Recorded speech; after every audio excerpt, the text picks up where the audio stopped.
Hey everyone, this is yet another video in the series where I am illuminating the different care modalities that I use in my spiritual care work. This is both for the purpose of helping people to understand what it might be like to work with me, but also to help you if you are just someone who's interested in learning about other spiritual practices or approaches to deepening your spiritual life. This is just a way for you to learn more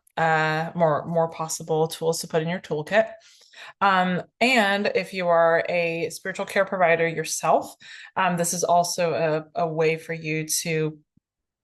basically expand your understanding of the modalities that you already use or may want to learn how to use in your own practice. So I've already covered a number of different modalities, but this video is talking about death doulaship. So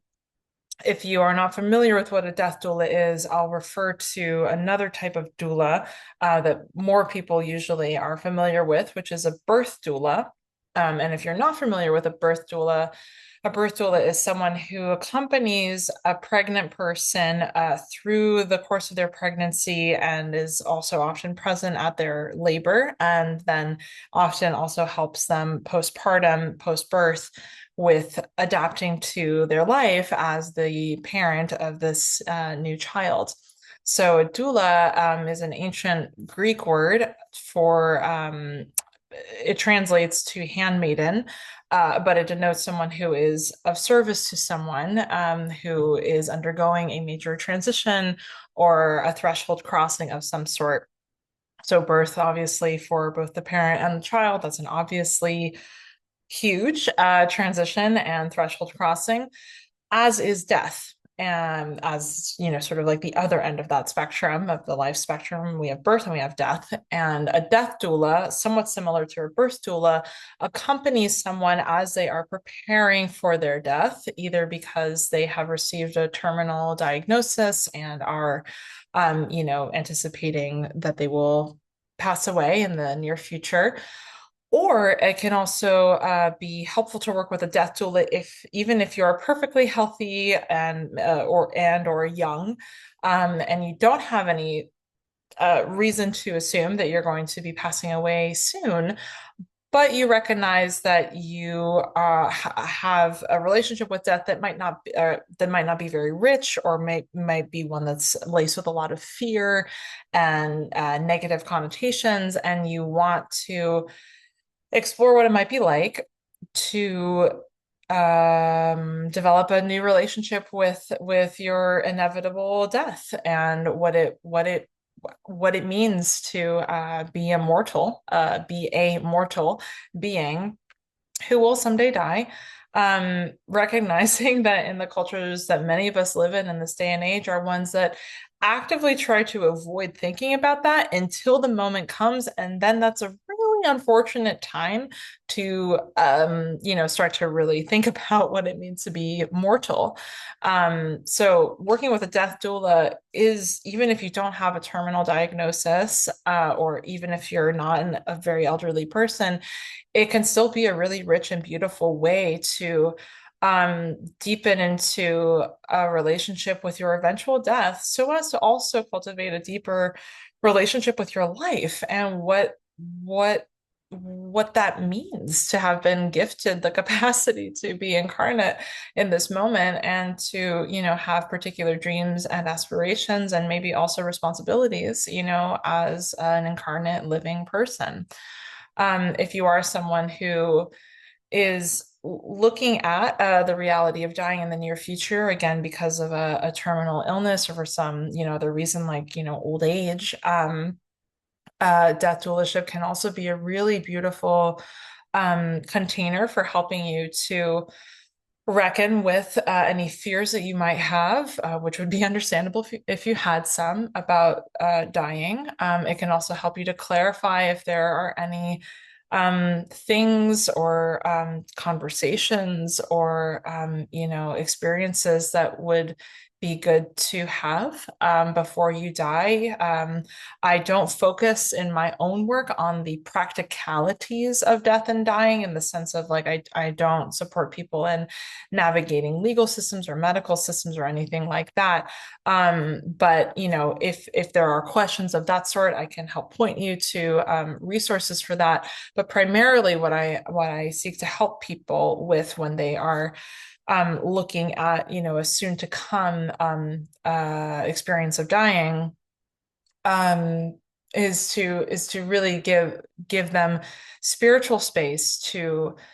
help them discern what roadblocks uh, or even, you know, tools they have for meeting that moment well, especially from a spiritual perspective. So my role is not to help people understand what's happening on the other side of death. I don't even know what is to come on the other side of death, but as a spiritual care provider, I am there to help someone deepen into any existing religious or spiritual paradigms that they have, to help them, you know, develop a greater sense of ease and confidence and capacity for meeting their death, with the recognition that how we die defines how people remember us, and for better and for worse. And I have seen it many times that when people are not able to meet their death well, it deeply impacts how a family is able to remember them, to grieve for them, to you know, continue to have, you know, a relationship, uh, you know, spiritually speaking, with the deceased person after their death, because uh, how we die is will be the last thing that, you know, people will have had in terms of an encounter with us. You know, when we how we die will be the last way that people encountered us in many instances. And um the more poised that we are able to be in meeting that,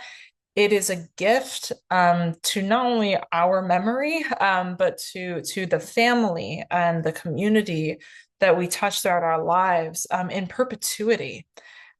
because it helps their own grieving process, and it also allows them to see that someone can actually meet this major transition,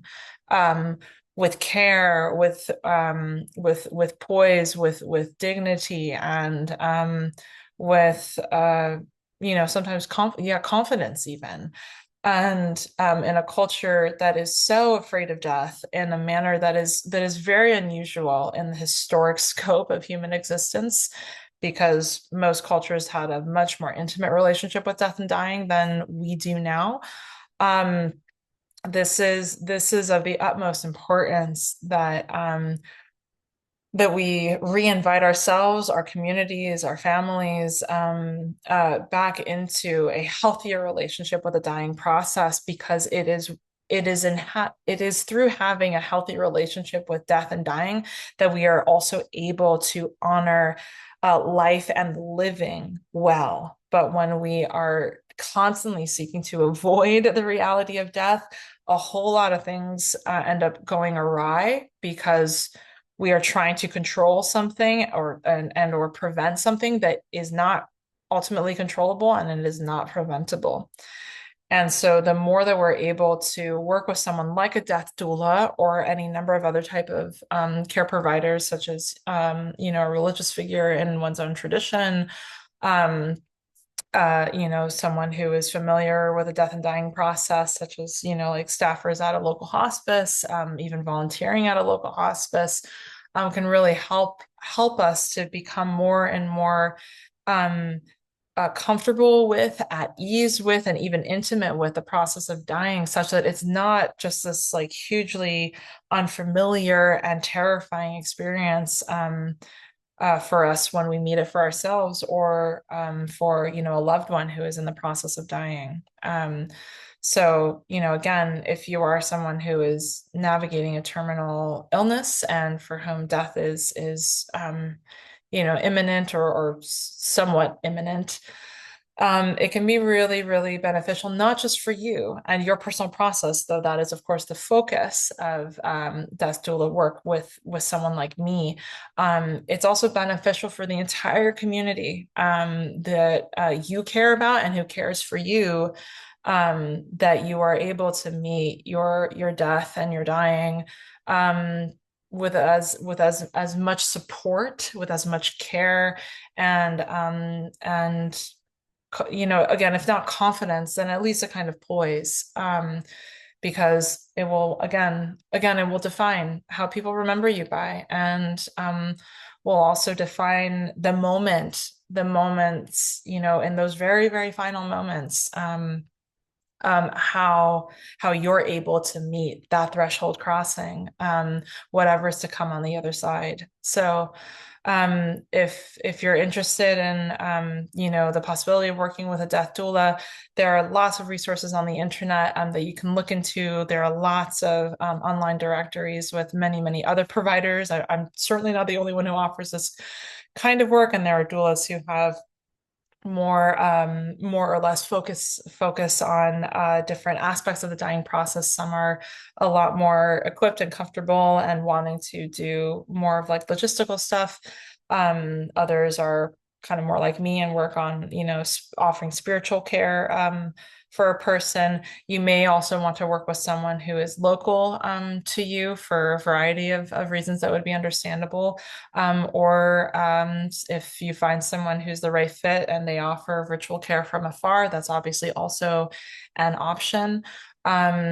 And there are just lots of books at this point and resources, YouTube videos and whatnot that help people to become more familiar with the death and dying process. But again, the work that I do is really focused on helping people to prepare spiritually for the death and dying process, which death is many things. It's a legal thing, it's a medical thing, it's a financial thing, it's a practical thing. But to me, at the end of the day, the thing that it is first and foremost is a spiritual process whereby our incarnate selves are transitioning into a different reality, a different realm, of reality. And it inevitably engenders major existential and spiritual reckonings and questionings that are often helped by having someone who is well versed in offering spiritual care to someone, because again, even though it is all those other kind of more practical things,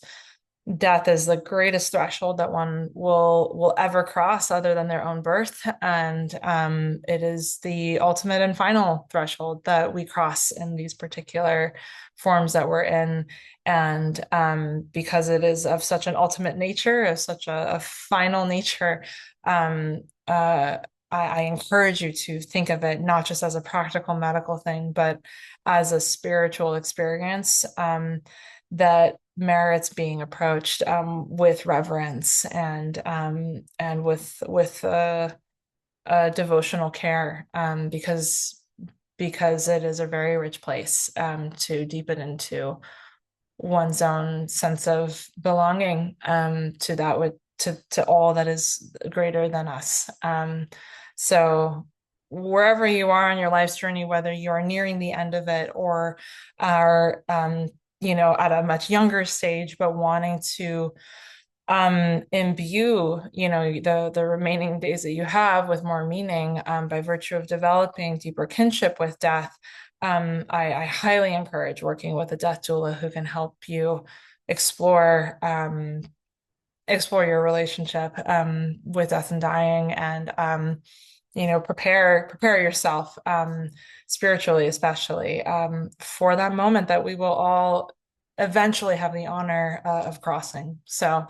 please feel free to message me if you have any questions or comments in response to this content, and wherever you end up going on your journey with regards to death and dying. May it be one that